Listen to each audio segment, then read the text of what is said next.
Imagine waking up tomorrow and discovering that the people who print money are quietly buying something that can't be printed. Sounds backwards, doesn't it?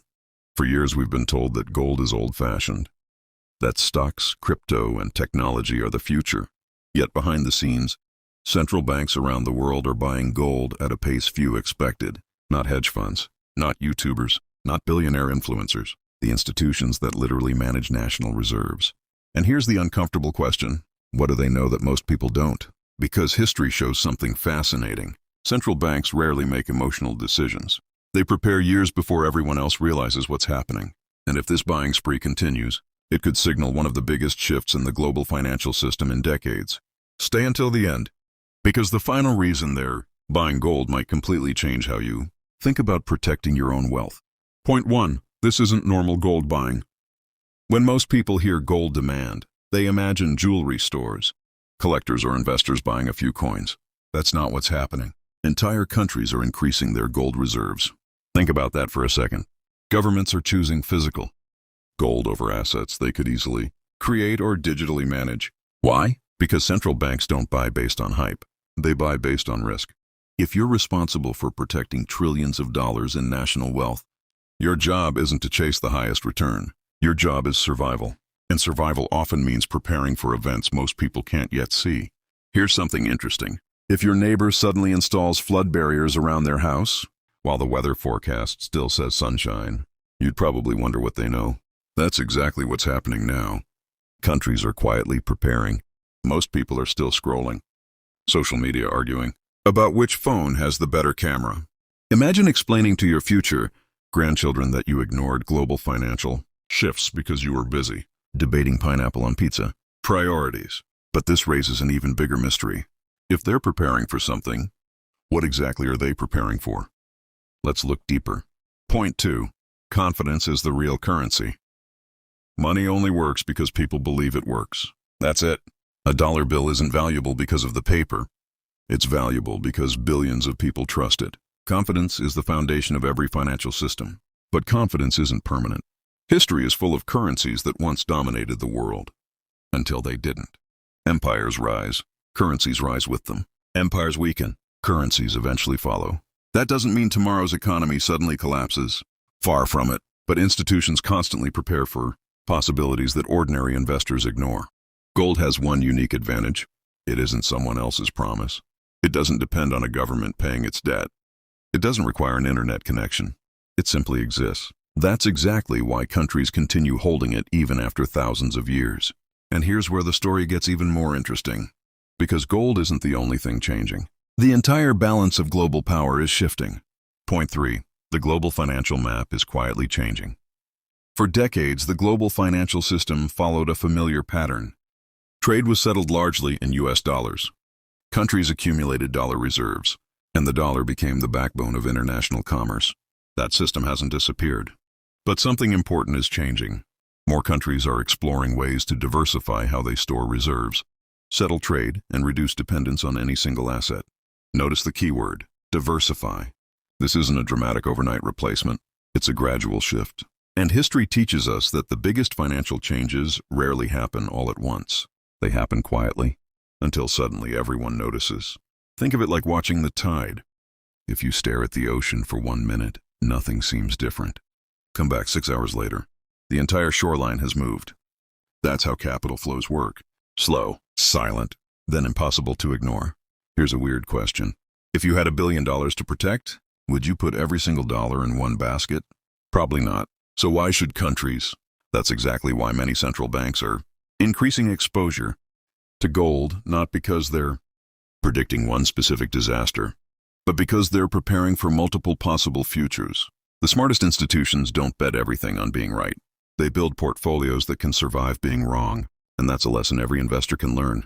But diversification alone doesn't explain the urgency. The next reason is even more powerful, because it has everything to do with uncertainty. Point 4. Gold thrives when uncertainty rises.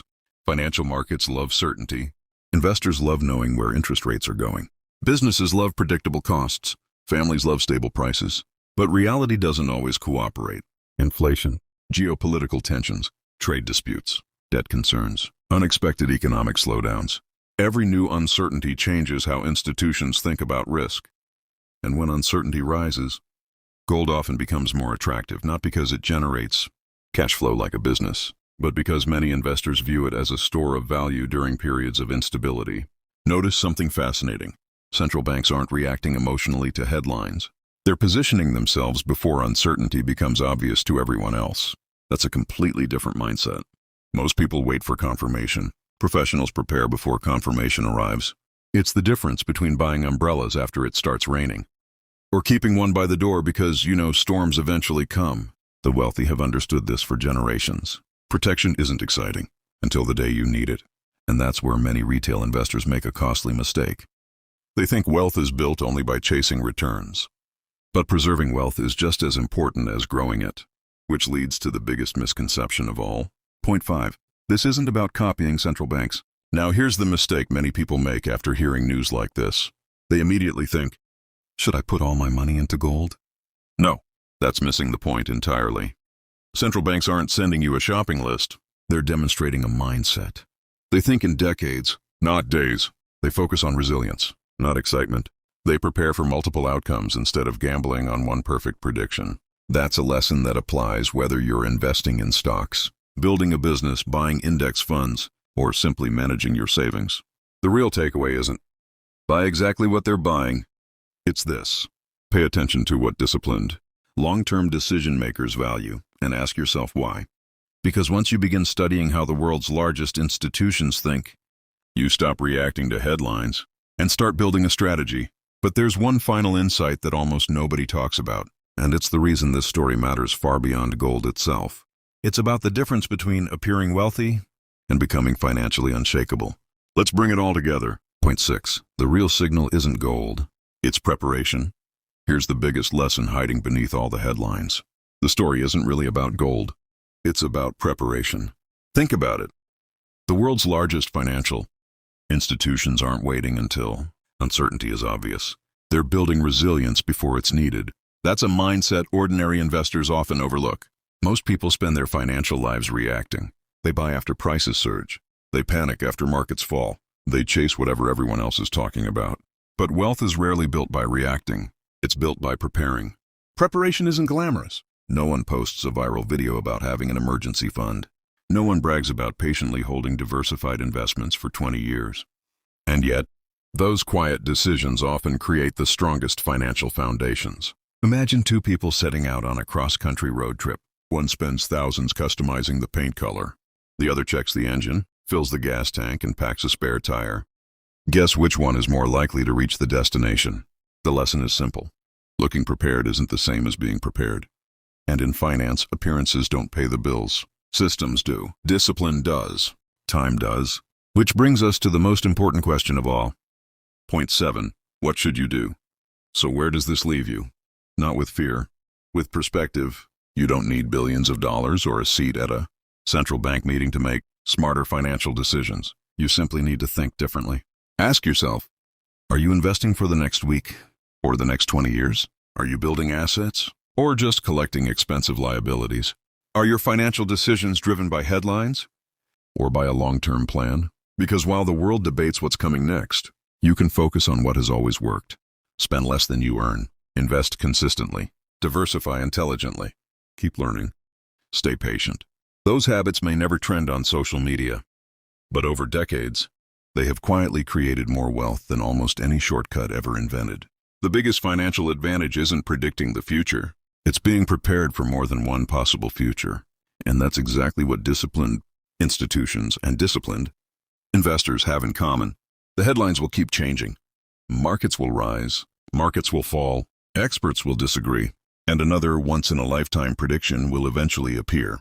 But one principle has remained constant throughout history. The people who build lasting wealth don't simply chase opportunities. They quietly build systems that can survive uncertainty.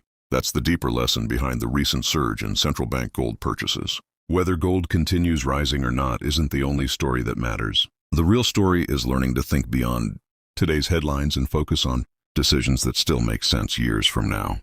If you want to understand the mindset that wealthy families have used to preserve and grow wealth across generations, not through luck, but through discipline and long-term thinking, Watch the video appearing on your screen right now.